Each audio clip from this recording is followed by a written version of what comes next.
Well, hello, amazing students, and welcome to week 6. Time flies when you're having fun, doesn't it? As we're starting to wind things down in the course, as we're in week 6, we're kind of in the home stretch. We got a few things to do this week. We have a big project due next week. And then week 8, honestly, is an incredibly light week if you play your cards right, meaning you're on track and you're meeting your objectives. And so make sure if you've got any submissions hanging over from this past week, you get those complete as soon as possible, get those things turned in. There's a few reasons for that. Obviously, you want to maximize your grading and want to get those point deducts from late submissions, but timely feedback is also an important aspect, because if you submit your stuff on time, as I go through grading for the week, you're going to get feedback in many cases, as I think a lot of students had sent me messages and said, wow, we can't believe you're grading stuff so quick. I apologize for last week. Last week was a big grading week for me. But you're getting good feedback in your hands that you can effectively utilize for your next submission. For example, this past week, we had submissions that consisted of presentations, which is something you're going to do in week 7.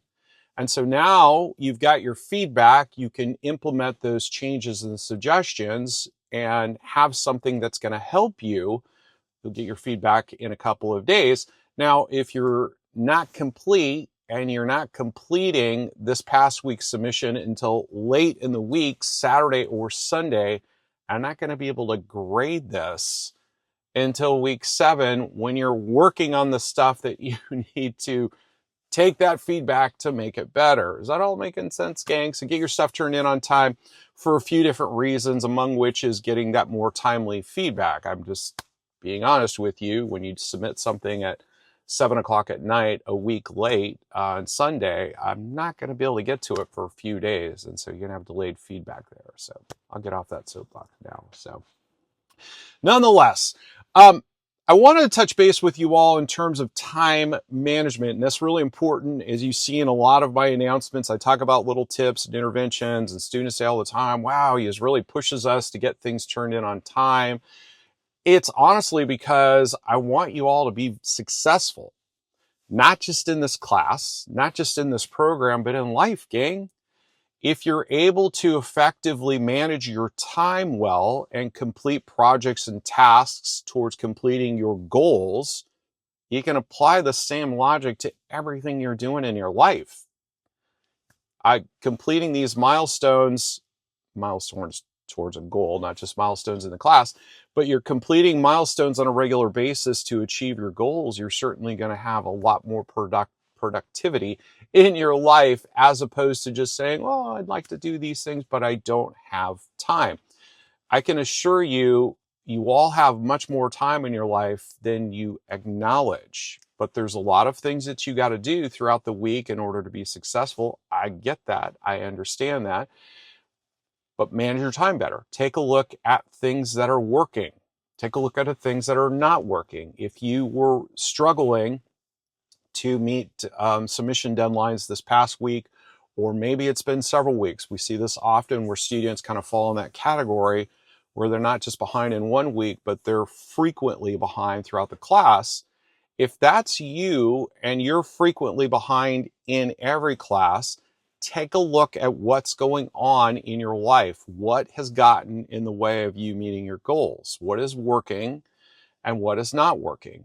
And evaluate those things both ways. If you had a very effective week last week, take a look at your week, identify things that worked very well for you, and identify some challenges that may have gotten in the way, some things that you can do better to improve your performance week after week. That is the key to success. So hopefully you guys are hearing that. I'm not just trying to crack the whip and get things done sooner. I'm just saying get things done sooner so you can go out and play. Get things done sooner so you can work toward accomplishing the next objective and not just trying to play catch up all the time. It creates too much stress for you. So, all right, let's talk about this week a little bit. And before I get into the assignment, I wanted to talk briefly, give you guys a little story, if you will, regarding change. And as ultimately this week, we're going to be talking about change management. So this past weekend, as I travel quite extensively. I had an opportunity to spend some time with some friends, kind of in the near Scranton, Pennsylvania. I was visiting some friends. We went to the lake and had a couple days out there this past weekend doing some fun activities on the water. It was really great. But a friend of mine who I was chatting with and hanging out with is going through an interesting change in that he's being considered for a new position in a hospital. He's worked in hospital management for quite a number of years, and he was just recommended for and is interviewing for a new position at another hospital. And he expressed some hesitation, you could say, and is talking with him a little bit. I got a little glimpse into some of the things that are going on for him. And quite honestly, some of the things that he was experiencing regarding change was related to fear, or quite simply, fear of the unknown. And that is one of the core issues that a lot of people face with regard to change. Think about it. Every 8 weeks, you go to a new class, and you're not sure if that instructor is going to be really demanding or a little bit lenient. You're not sure how they're going to like their papers submitted, and there's a lot of unknowns, correct? And a lot of students have some anxiety about this. This is why I always stress things like APA formatting.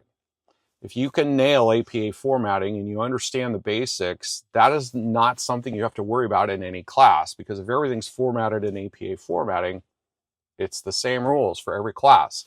So master the basics, but understand that change is good.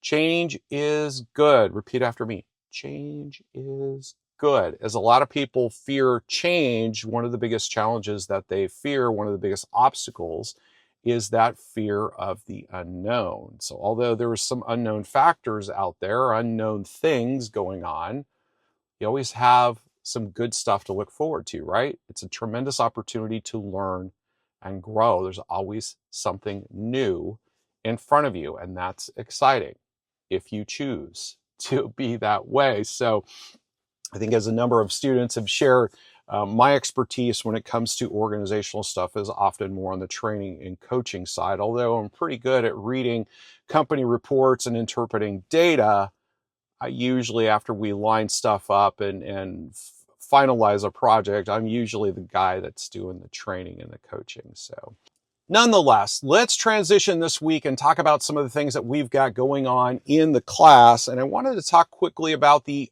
overview here. The objectives we got going on this week is we're going to be talking about interventions. We've been doing a lot on assessments. Now it's time to say, all right, here's how we're going to fix the problem. We're also going to talk a little bit about change management. And let me highlight a couple of lines that I read here in terms of the overview. Through careful assessment and analysis, the consultant evaluates organizational structures, processes, and dynamics to determine the most effective strategies for interventions. Okay, so we always think in terms of identifying the challenge, making some recommendations based upon the data as well as the research. This is not a lot that we're not doing anything dramatically different from what we would do in a clinical environment. Client presents to us with depression. We're going to do some assessments, some evaluation on that, but we're going to provide interventions that are time tested. We're going to use CBT, for example, for depression. Something that's proven, something that the research validates as being very solid. We're going to do the same exact thing in an organizational setting. We're going to provide some type of analysis, do an intake by talking to key people, looking at some data, and we're going to provide some interventions that are time tested, that the research validates as being something very solid and very good that we want to look at. So that's in a nutshell what we're doing. Now, there's a number of resources available for you this week, and I want to talk about this first one here in general. So we'll talk about a couple of things this week that you've got going on, but the key document this week is the intervention strategies. And I want to stress to you, when you see something like this in every class, gang, this is really just a cheat sheet. This is you're traveling down a path, and all of a sudden there's a fork in a road, and maybe there's several forks in front of you, and you're thinking, which path do I choose? This is a way that you can quickly say, oh, okay, leadership development is the way we want to go with this. But this is not a replacement for research. So in other words, when you make a recommendation that we're going to integrate some type of team building exercises, you should have a rationale to support your direction here, okay? This is kind of helping you choose a path. Now you got to justify why you've chosen that path, okay? So we'll talk more about that here in a moment, but think about that as you go through the materials this week, as we're talking about some of these things. This is a great article that talks about the organizational interventions and the side effects related to those. So anytime we're going to implement something, there's going to be some things that we got to pay attention to that might create some challenges. Remember what I said? People have that fear going on about change. So when you go into a big organization and you say, we're going to change these 5 things, you're going to have hundreds of people potentially that are freaking out, or thousands of people that are freaking out around some of these decisions or some of these organizational changes, as we're talking about change management. This is a fantastic article that's talking about some of these change management models that we want to intervene. I wanted to point out some of these things that I caught here as we're going through this. The 5 stages of grief. Wow, that sounds really familiar. Denial, anger, bargaining, depression, and acceptance. So there's some of the same things we would deal with in the clinical world we also see occurs in the organizational world. And so some things to pay attention of. This is a rather short article that's just talking about some things from a Southern perspective, just kind of I guess, geographical considerations or environmental considerations to take a look at. This is interesting in terms of leadership behaviors. How those leaders respond to things can have a tremendous impact on what the rest of the field goes through. Imagine if you have somebody that you're looking up to and relying on is now freaking out about some changes or doing some things in a way that's a little off of what they would normally do, then it's going to create some additional problems within the organization. Metrics. Remember, we're always making decisions and recommending changes based upon the data. Okay, so here's a great article that talks about some of these things. And finally, there's an article on here. I'm going to provide a link down below. Hopefully it may help you get there a little bit easier than I had to kind of bop around a little bit to take a look at some of these change managements and sustainability transformation, a model for business organizations. And so this is just going to provide a framework for sustaining that transformation within an organization. And this is a little bit of a lengthy article. In fact, it's the longest one that you have this week.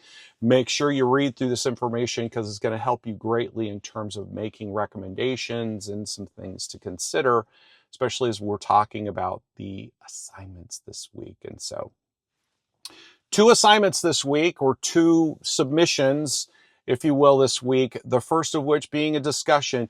Yay, right? I say yay when we don't have discussions, yay when we do have discussions.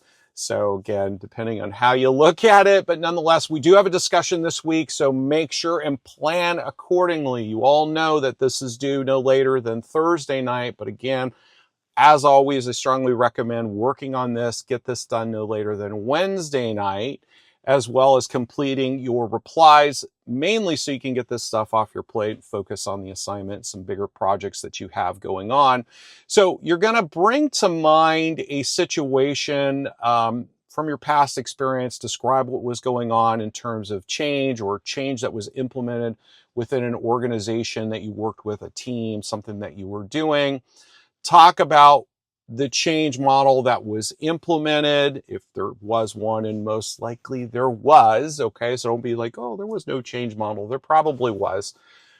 Which model was put into place? Okay, what helped guide those decisions? What worked? What steps? What measures? All those type of aspects you want to implement into your discussion post. Make sure, again, to validate some of the things that you're seeing. Again, clearly identifying what change model was put into place and some of the challenges and some of the good things that came from this. And again, don't forget to reply to at least 2 of your peers, gang. And this was surprising to students when I knocked off a couple of points when they did their replies at 11:57 p.m. on Sunday night. Here's the reality about discussion posts.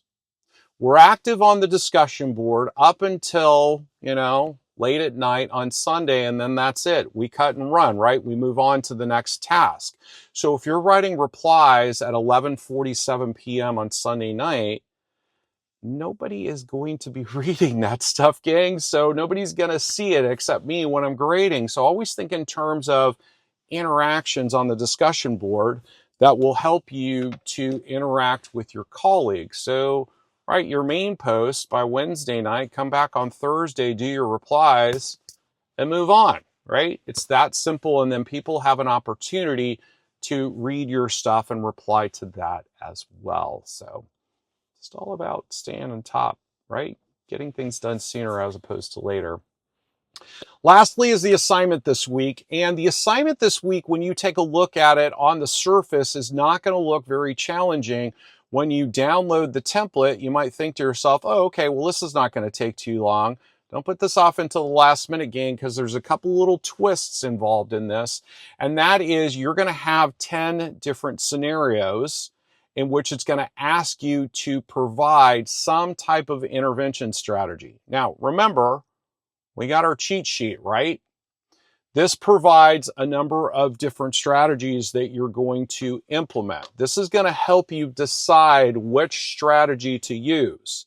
It does not provide you with a rationale. So I want to stress that you don't get to say, well, we're going to implement some type of team building because according to the intervention strategy worksheet, that seemed to be an effective strategy. That's you guessing. Okay. This is going to help make a decision. Then you can read up on these particular interventions. Some of this was talked about this past week as well. And then you're going to implement those things into your submission. So in terms of the worksheet, it's not going to be super lengthy. You're going to identify an appropriate intervention. And you're also going to discuss how that intervention strategy addresses the issue. Okay, so that is kind of your response here to the intervention strategy. Your intervention strategy and how that's going to help is going to be right here. Okay, so I want to stress that. There's like 2 responses here, but really you're answering 3 questions. We're talking about the strategy as well as how it's going to address it. This is really going to be team building. And maybe you put that in bold to clearly identify that, but don't put the whole thing in bold, right? Okay, so you put the team building here and how team building is going to help the problem. Then you're going to provide a rationale. And the rationale is going to be talking about why that's important from the research perspective. Remember, you read the research, utilize it. Here's how it's going to effectively address the problem. Here's what these researchers have said, why it's effective, and make sure to cite your sources, both citations and references. If you're struggling with what that is, make sure you get that clarified as you're going into it. So that's it for the assignments this week. I did want to touch briefly on next week because next week we have project 2 that will be coming online. So I encourage you to take a look at that this week. If you've been keeping up, working through the readings, going through some of the assignments this week, you're going to get to this, and this is not going to be as challenging as you might think it will be. But this is going to be developing a 10 to 13 slide presentation, identifying and covering all these aspects, as well as speaker's notes, or essentially a transcript of what you would be presenting for those particular challenges. So again, if you're on top of it, this is going to be a pretty easy submission. And I find there's a number of students that kind of sail right through this process. If you've been struggling with some things, now this week is the week to get on top of things so that when you move into week 7, this is going to be nice and easy for you. Week 7 only has this one submission. And I stress that because, again, if you're on top of things, by the time you get to week 8, it's going to be easy peasy for you and smooth sailing, as there's really just a couple of small things that we have going on in week 8. And so, gang, the more on top of it you are in terms of your submissions this week, next week, you're going to sail into week 8 and probably be done by Tuesday and have several days off before your next class. And that's always a good thing too. So with that, if you have any questions, need any support, don't hesitate to reach out. I hope this was helpful. Have a fantastic week. I look forward to interacting with you in the discussion board, and I look forward to seeing your submissions at the end of the week.